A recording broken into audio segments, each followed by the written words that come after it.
till now. We have learned what is combustion.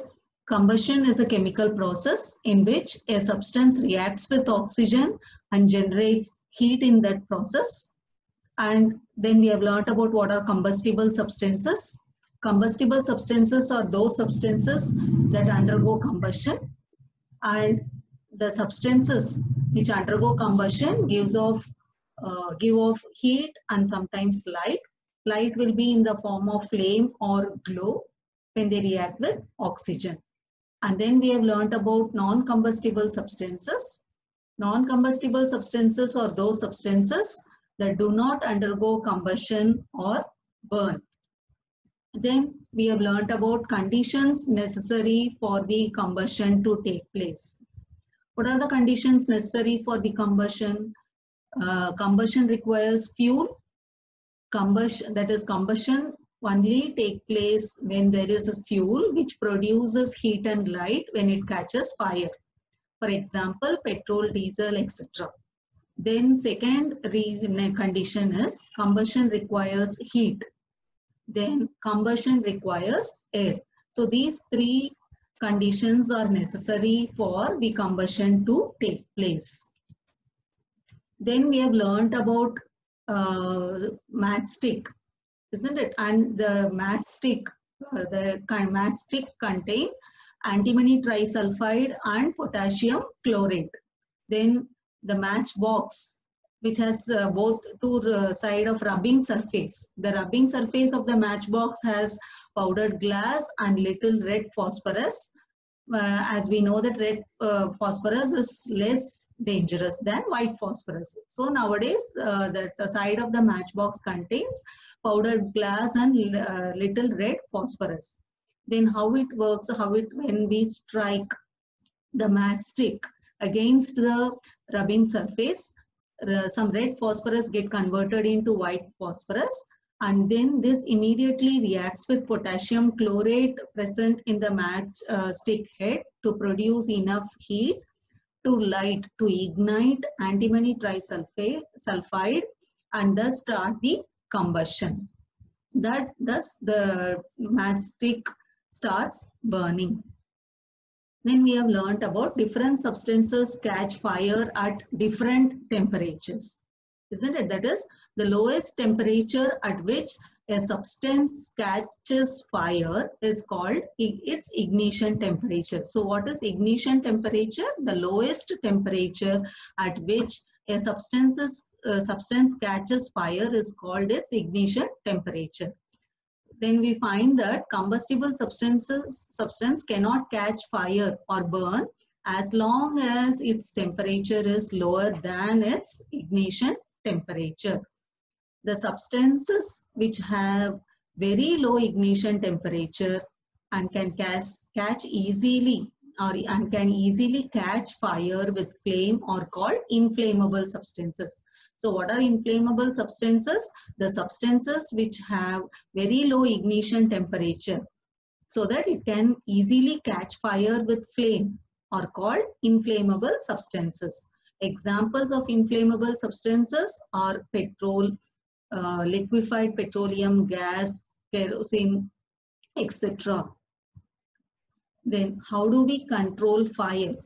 We can control fire by the following reason, one or more of the following reasons: by removing fuel, by cutting off the air supply, or that otherwise called as oxygen supply, cutting off heat, or lowering the temperature of fuel. By one or both all these three reasons we can control fire. Then we have learnt about when should we use or when should we not use water to extinguish fire. When should we use water to extinguish fire? When wood, paper and clothes are on fire, we can use water to extinguish them. What is the reason behind it? Water lowers the temperature of burning material below its ignition temperature, and thus the fire stops burning. When should we not use water to extinguish the fire? We should not use water when electrical equipment is on fire, as water may conduct electricity. and give shock to the people, those who dousing the fire. Also, we should not use water to extinguish when oil or petrol catches fire, because as water is lighter than oil, uh, uh, as oil is lighter than water and petrol, water sinks down. Oil and petrol keeps floating on the top and keep burning, because oil and petrol, as it is lighter than water, it floats on water, isn't it? That is, water sinks down. Oil and petrol keeps floating on the top and keep burning. And what should we do when electrical equipment or inflammable material catches fire? That is, we have to use fire extinguisher, where carbon dioxide is being released. Carbon dioxide is the best fire extinguisher in such cases. Carbon dioxide is heavier than oxygen, and hence it covers the burning materials like blanket and cuts off its oxygen supply. Also, it does not harm the electrical equipment.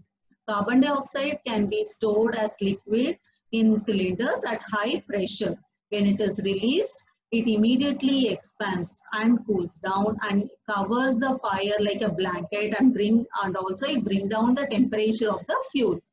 And we can also pour dry chemicals like sodium bicarbonate or potassium carbonate on the fire as they release carbon dioxide near a fire. So these are the different methods we can use to extinguish fire.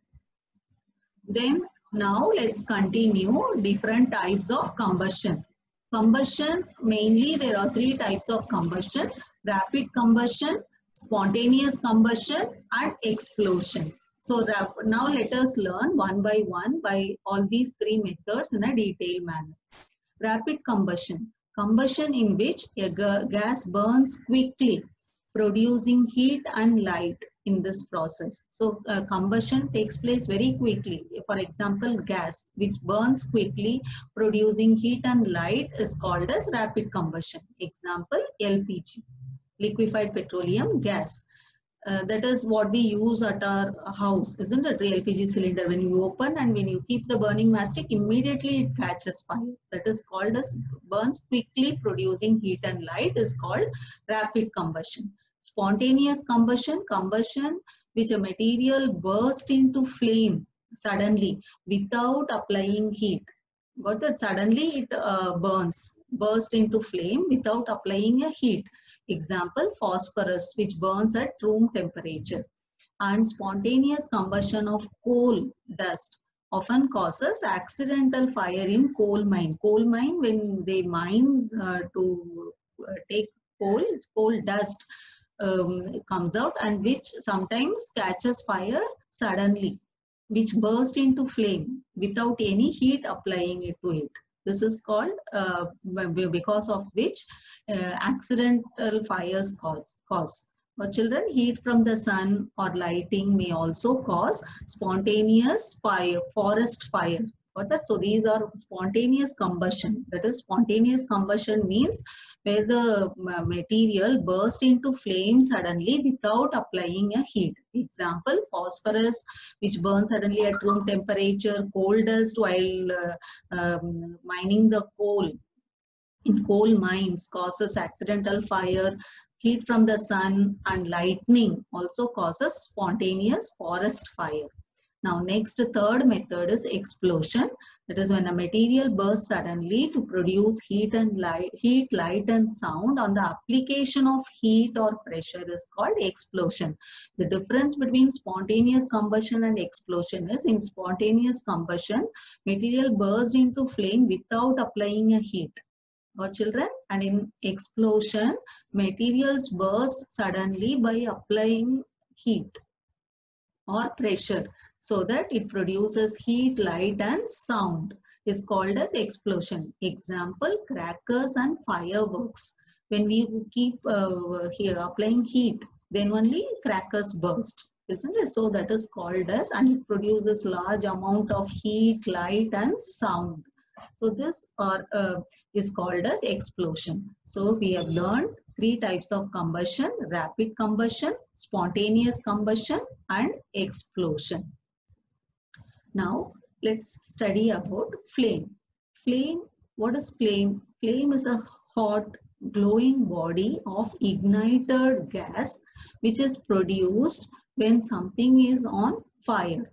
What that flame, when it is produced, flame, if you see, it is hot, glowing, isn't it, of ignited gas. When gases get ignited, which is how the gas will be produced when something is on fire, it produces. Got that? So it is called as flame. You can see flames of kerosene lamp, candle, and burner. See in the figure, you can see different flames which are produced by kerosene lamp, candle, and burner, and even here, and also that gas stove, kitchen stove also produces flame.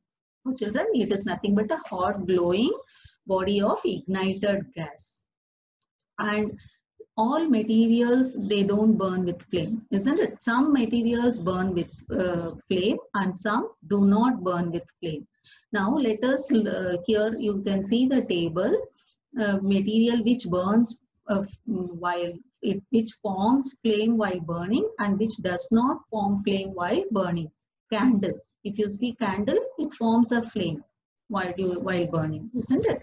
Then magnesium, when you burn magnesium ribbon, it burns brightly, isn't it? But it does not form a flame. Camphor, it forms a flame.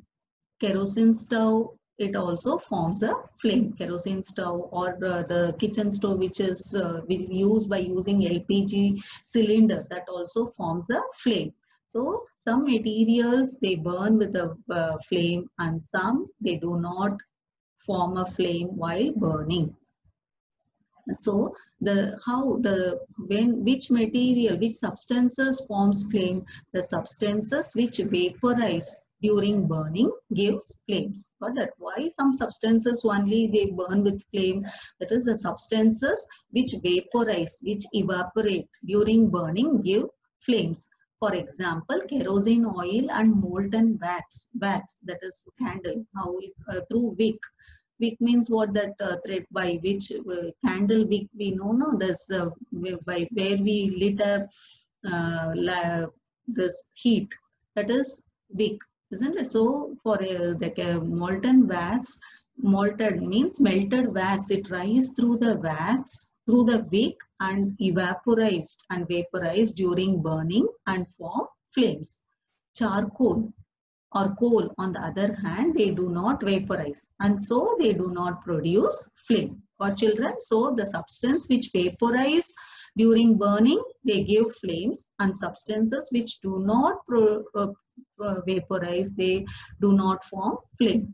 Now let's see the activity to show that the vapors of wax coming out of the glass tube is the cause of flame produced. Now we have learned, isn't it, the substance which vaporize during burning form flames. Example, wax and kerosene oil. Now see here, you have to light a candle. You have to be very careful and then hold 4 to 5 centimeter long thin glass tube with a pair of tongs and introduce its one end on in the dark zone of a non-flickering candle. That is in the middle, not at the tip, but that in the one end of the dark zone of a non-flickering candle flame. Now bring a light. We have again, you have to first light a candle, then hold a 4 to 5 centimeter long thin glass tube. Glass tube in the sense, at the center you can see wide hole will be there. Got that? Glass tube, and you have to hold the glass tube with a pair of tongs and introduce and keep one end of the glass tube on the flame of a candle. Now what we have to do is bring a lighted matchstick near the other end of the glass tube. Got, children? One end of the glass tube is on the flame of the candle, and now we have to keep a lighted matchstick on the near the other end of the glass tube. Now what we can see? We see a flame caught at the end of the glass tube after some time. The other end of the glass tube, if you keep a burning matchstick near the other end of the glass tube, we can see that flame caught. The other end also, we can see the flame after some time. What is the reason? What does it produces a flame at the other end of the glass tube? That is because when you keep the end of the glass tube at the end and the flame of the candle, the vapors of the wax coming out, and it passes through the glass tube and it reaches the other end of the glass tube also. That vapor, it catches fire. When we keep the burning matchstick at the other end of the glass tube, it catches fire and it causes the flame to be produced. Got children? So till now we have learnt about the substances which burn in air are called combustible substances, and then we have learnt oxygen is essential for combustion, and during the process of combustion heat and light are given out, and combustible substances are those substances that undergo combustion. That is, the substances it gives off heat and light. A light will be in the form of flame or glow when they react with oxygen. And non-combustible substances are those substances that do not undergo combustion or burn. Then we have learnt about how do fire extinguisher work. Fire extinguishers are devices used to put off fire. They either cut off the air supply to the fire, or they cool off the fuel below its ignition temperature, or they do both. That is, they cut off the air supply as well as cool down the temperature of the fuel. And then we have learned about how do we control fire. We can control fire by one or more of the following. That is, by removing the fuel, by cutting off the air supply, that is nothing but oxygen supply, by cutting off heat or lowering the temperature of the fuel. Then we have learned about types of combustion: rapid combustion, spontaneous combustion, and explosion.